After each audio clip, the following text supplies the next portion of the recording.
La Bible n'aborde pas directement la question de la repentance des anges déchus, mais on peut s'en faire une idée d'après ce que dit la Bible. D'après Satan,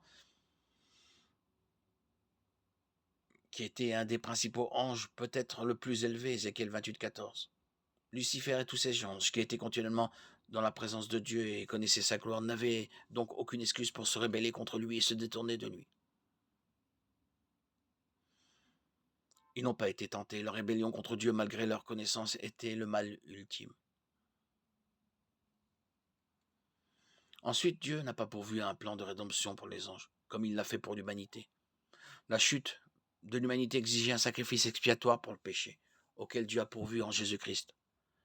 Dans sa grâce, Dieu a racheté le genre humain et s'est rendu gloire à lui-même.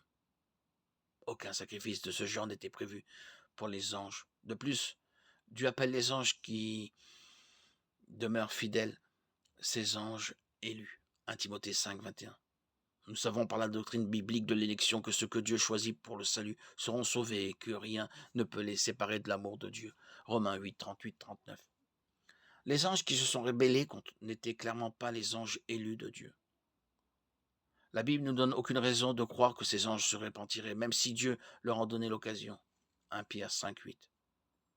Les anges déchus semblent entièrement dévoués à s'opposer à Dieu et à s'en prendre à son peuple.